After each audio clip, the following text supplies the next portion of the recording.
Selamat pagi anak-anak, salam sehat selalu. Apa kabar kalian hari ini? Tentu sehat ya. Nah anak-anak, kita kemarin sudah mengerjakan penilaian harian subtema 2. Hari ini kita akan kembali belajar subtema ketiga. Nah sebelumnya, Bu Ina izin share screen terlebih dahulu.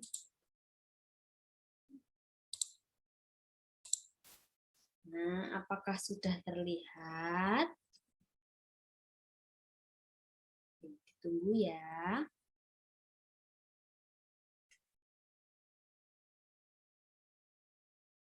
Nah, sudah terlihat belum anak-anak? Baik, sudah ya.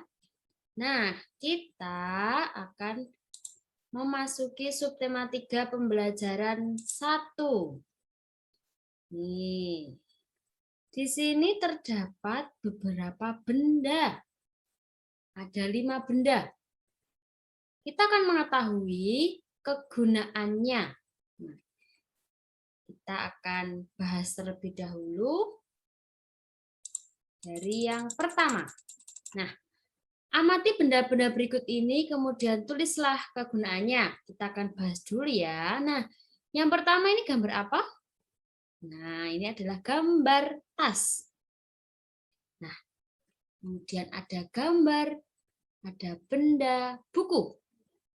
Nah, kemudian ada penggaris, pensil, dan penghapus. Kita akan mengetahui kegunaan benda-benda ini. Nah, benda-benda ini termasuk benda apa? Cair, padat, atau gas? Benar. Nah, benda-benda ini merupakan benda padat. Nah, kita akan mengetahui kegunaannya. Yang pertama, yaitu tas. Kegunaannya untuk membawa benda-benda atau barang-barang sesuatu. Misalnya kalau ini tas sekolah ya, kalau tas sekolah bisa untuk membawa buku, tempat minum, pensil, dan lain sebagainya. Kemudian yang kedua, buku. Kegunaannya untuk belajar atau untuk menulis. Kemudian penggaris. Penggaris kegunaannya untuk apa? Untuk mengukur suatu benda. Kemudian ada pensil. Pensil kegunaannya untuk apa? Nah, untuk menulis di buku ya. Kemudian yang terakhir ada menghapus. Kegunaannya untuk menghapus tulisan yang salah.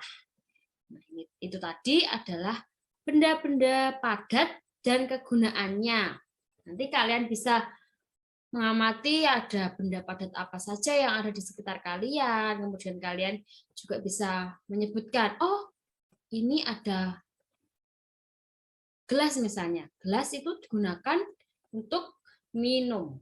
Nah, kemudian kita akan belajar. Nah, kita akan belajar matematika.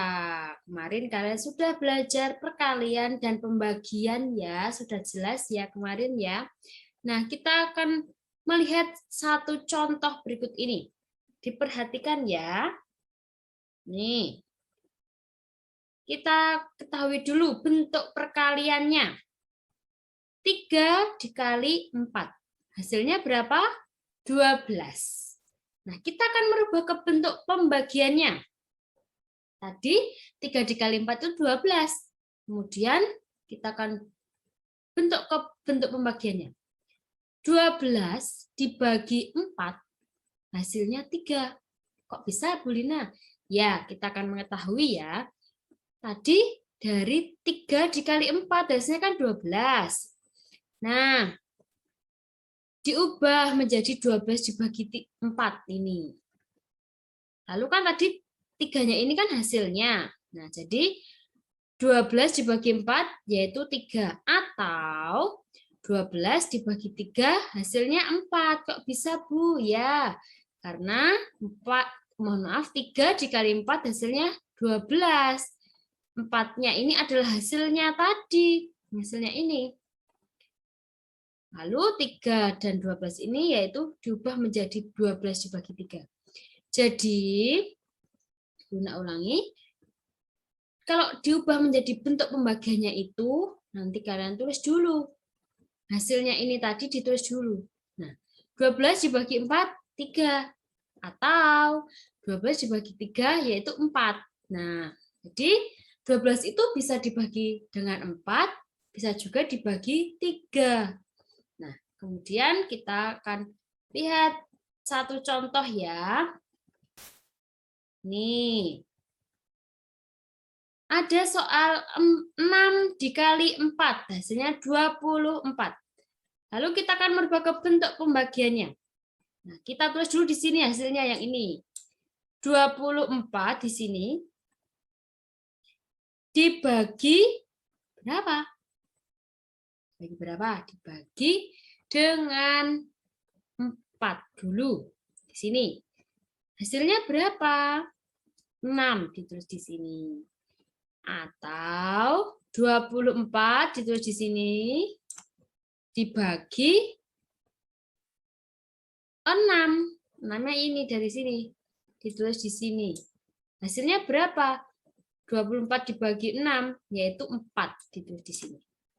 Nah, jadi nanti tugas kalian yang pertama mengerjakan nomor 1 sampai dengan nomor 10. Dikerjakan di buku kotak-kotak.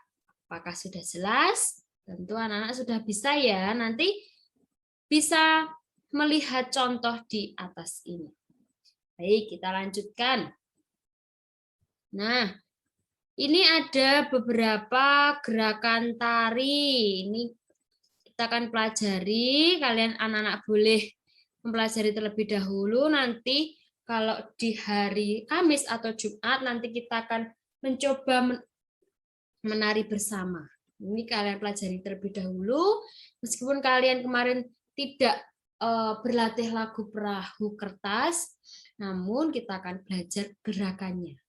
Nah, ini bisa dipelajari terlebih dahulu. Besok kita akan belajar kembali. Nah, selanjutnya, anak-anak, kita akan melihat apa? Oh, ada gambar. Nih ada sebuah gambar. Contoh gambar ini adalah suasana kelas yang sangat tertib. Pak guru sedang menjelaskan, lalu anak-anak itu mendengarkannya dengan sangat tertib. Kita akan membaca teks berikut ini. Belajar di kelas. Bel tanda masuk sekolah baru saja berbunyi. Semua anak berbaris di depan kelas mereka. Masing-masing dengan tertib dan rapi. Mengikuti aba-aba dari pemimpin barisan. Setelah berbaris, mereka masuk kelas dengan tertib. Kegiatan pembelajaran dimulai dengan berdoa terlebih dahulu. Setelah itu, mereka mengucap salam pada guru dan pembelajaran pun dimulai. Semua anak mendengarkan penjelasan guru dengan sungguh-sungguh. Jika akan bertanya, mereka akan mengacungkan tangan terlebih dahulu. Pertanyaan disampaikan dengan sopan dan jelas. Setelah jelas, anak-anak mengerjakan tugas mereka masing-masing dengan tenang. Dengan demikian, pembelajaran akan dapat berjalan dengan lancar dan kondusif. Tugas pun dapat diselesaikan dengan baik dan tepat waktu. Demikianlah kegiatan pembelajaran itu berlangsung setiap hari. Anak-anak belajar dengan tertib. Tidak ada siswa atau anak-anak yang ribut atau membuat masalah di kelas. Setiap hari guru akan menyampaikan materi baru saat pembelajaran. Dengan demikian, setiap hari ilmu anak-anak pun bertambah. Nah, anak-anak ini adalah contoh suasana belajar di kelas ya. Tadi ada beberapa peraturan di kelas. Ada apa saja tadi? Masih ingat?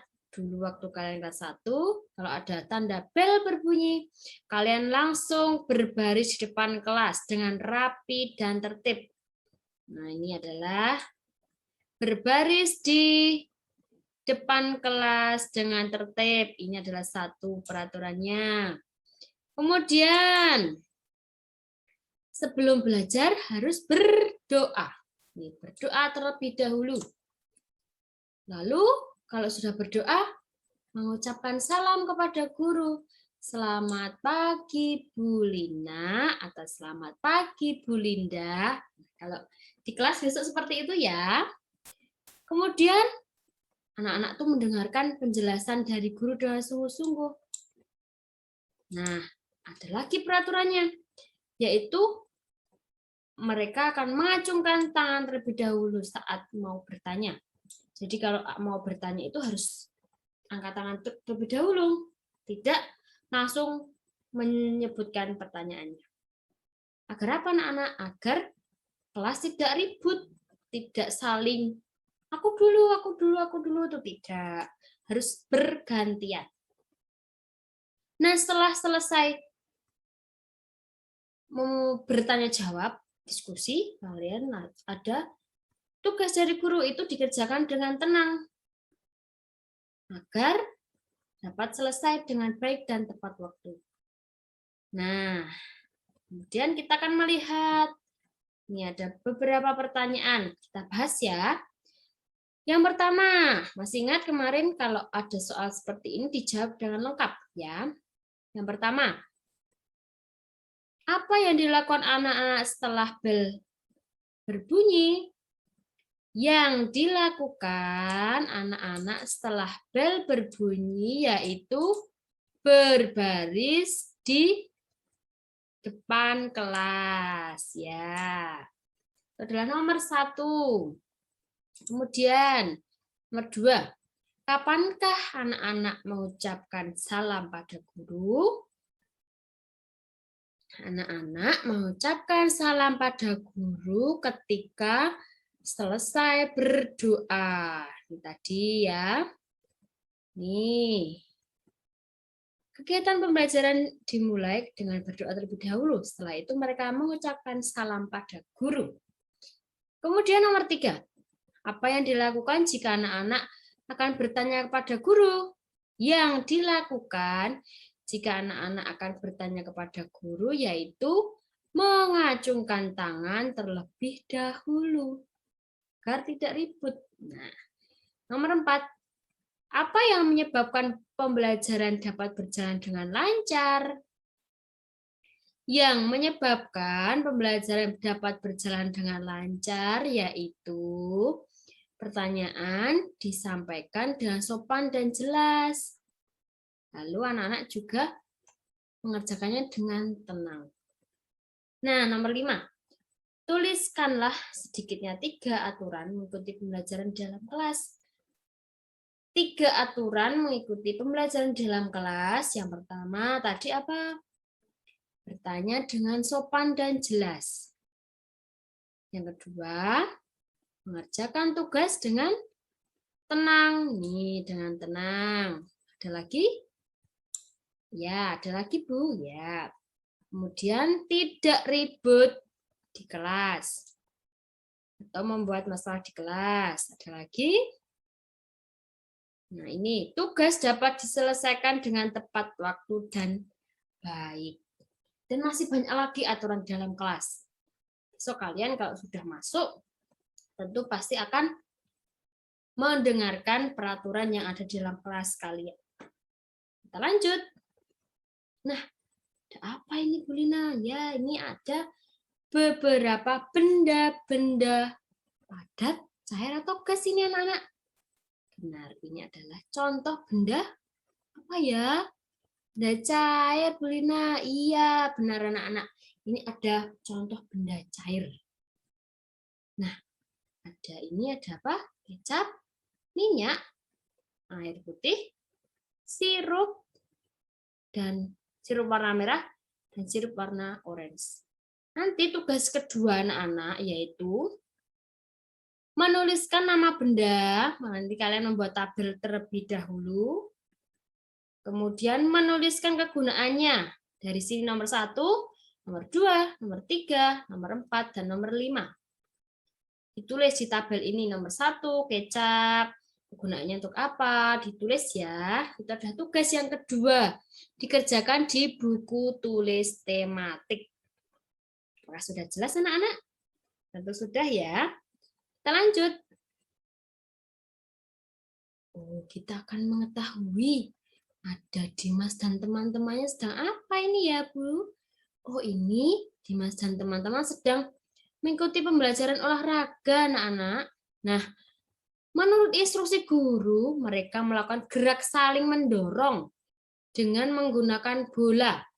Ini dilihat ya gambarnya ya. Ini dilakukan bersama dengan teman. Dengan dua ya. Kalian besok kalau sudah masuk pasti akan belajar atau berolahraga di lapangan. Nah, kita mengetahui dulu ini. Ini adalah gerak saling mendorong. Jadi menggunakan bola. Tangan yang digunakan itu didorong. Nah, tangannya untuk mendorong bola ini. Nah, gerak saling mendorong termasuk dalam gerak non-lokomotor, yaitu gerak tanpa berpindah tempat. Nah, ini adalah salah satu contohnya. Ini gambarnya dilihat ya. Mereka saling kuat mendorong agar tidak kalah. Nah, baik anak-anak, apakah sudah jelas? Tentunya sudah ya. Baik, sebelumnya, bentar. Nah, baik anak-anak. Oke, nah sudah jelas ya anak-anak ya. Tadi tugas yang pertama mengerjakan matematika, dikerjakan di buku kotak-kotak. Tugas yang kedua, menuliskan nama benda dan kegunaannya. Dikerjakan di buku tulis tematik, nanti dikirimkan di Google Classroom. Nah, selamat mengerjakan anak-anak, Tuhan memberkati.